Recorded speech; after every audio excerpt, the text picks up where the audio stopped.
I would just like now to have this opportunity to introduce to you a good friend of all of ours, and someone who, as budget chairman, has the responsibility of bringing order out of chaos in terms of this deficit that we're facing.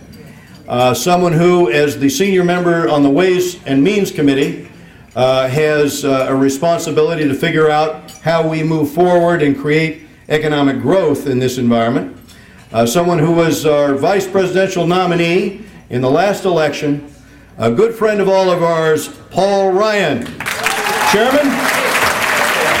Hey, that's good. Yeah, it was a good guy. Hey, well, thanks, everybody. Thank you very much. Appreciate it. Wow. Thank you. I didn't know there were this many Republicans in California. Wow. Some of you surely are not Republicans, right? I mean, this is too good to be true. No. You're all Republicans. Okay, gotcha. Hey, look, thank you for coming out and helping Ed.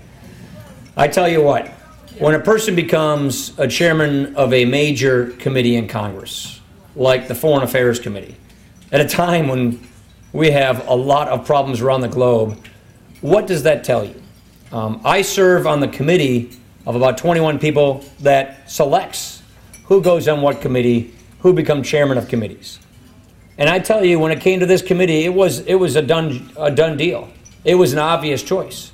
And what that means is, if a person becomes the chairman of a committee, it is because a group of their peers, representing a cross-section of America in Congress, believe that this is the best person qualified in all of the House of Representatives in his party to lead us on this committee. That is what Ed Royce is, and that's what he's become. And I want to thank you, Ed Royce, for giving us that kind of leadership for the country.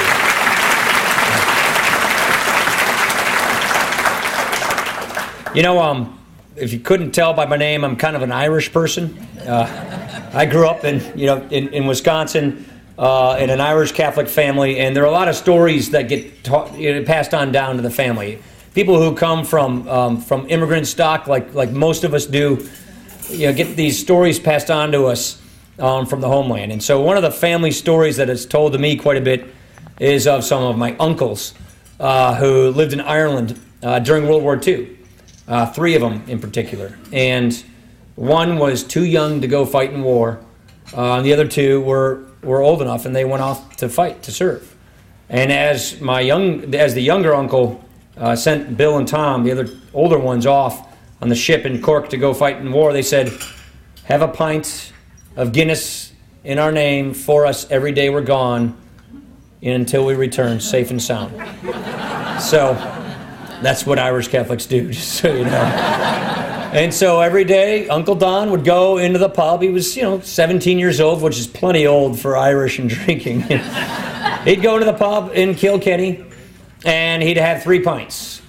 And 3 pints every day. And finally, the bartender, the pub owner, said, why do you do this way? He's like, "Oh, it's because of my brothers. The 2 of them are at war.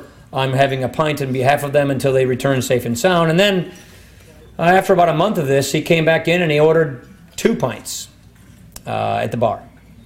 And the pub owner came up and said, "Oh, I'm so sorry. I'm so sorry about your brother."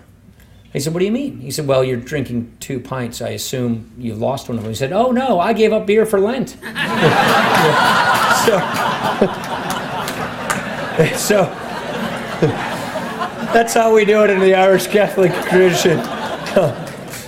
So, given that we are in the Lenten season, what we do is we give things up for Lent. I'll tell you what I'm giving up for Lent.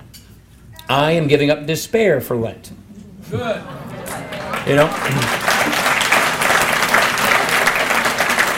Because after an election like the one we had, after a time when it all comes to one big crescendo, when you think you're going to win, when you're excited about all the things you're going to tackle and do on jobs and the economy and the debt and all of these things that we're going to put in place, and then to lose the election and have a front row seat at what is now happening, it is a despairing event. But what do you do when you get knocked down? You get back up. You dust yourself off. You get back in the fight. You go fight for what you believe in. And so here's the story. We still have a country that needs saving. We still have an American idea that no matter who you are or where you come from or where you were or how you were born, you can make the most of your life in this country because we believe and honor freedom and opportunity and upward mobility. We believe in natural God-given rights, and we believe in the notion of the quality of opportunity so people can make the most of their lives. We don't believe in an alternative dogma or doctrine or ideology of government-granted rights or government-regulated rights or equality of outcome by government. We believe in freedom. We believe in free enterprise.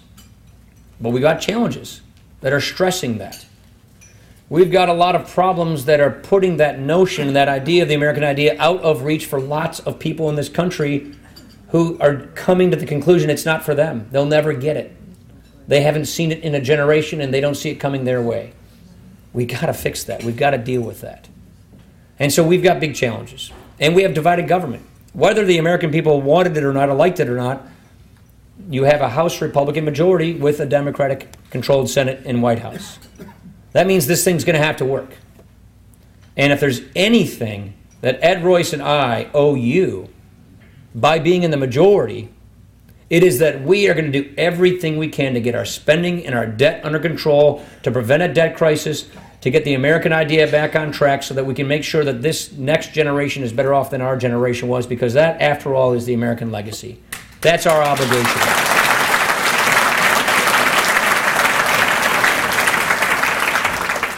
And so we've got a lot of challenges ahead. You're going to see a big trade of barbs and spin and blames and all of that stuff on the TV. But just please know that we got to get back on our horse and ride back at the cause. It's the cause of liberty. It's the cause of economic freedom. Our state had a lot of problems just like your state has problems. In Wisconsin, we've had a chance to go to our constituents, to go to our people in our state and offer them solutions. Then we got elected and we put those solutions in place, and now our state's on a path to prosperity, balancing our budget, reforming our schools, school choice, all of the things. And now businesses are moving from states like Illinois to Wisconsin, and we're starting to see the results of good ideas put into action. You're just not quite on that path yet. But you'll get there. Good ideas are contagious. The founding principles are still the founding principles. They're timeless principles. They're not to be replaced. And so we've just got to go out and redefine and defend them and show how they speak value in every person's life.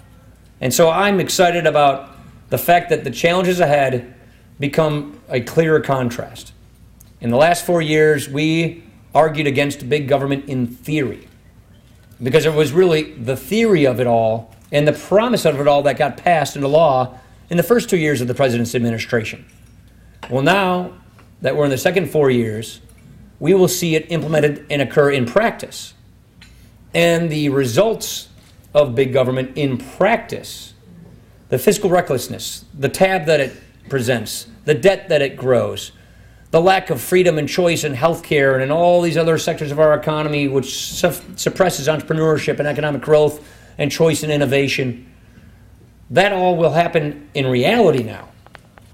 And so our vision of showing the country, here's how you balance the budget, here's how you reform the tax code and grow the economy, here's how you fix our immigration laws so we have the rule of law and we welcome people with the best of their brightest coming with their talents and making a difference in their lives and in the culture and the country.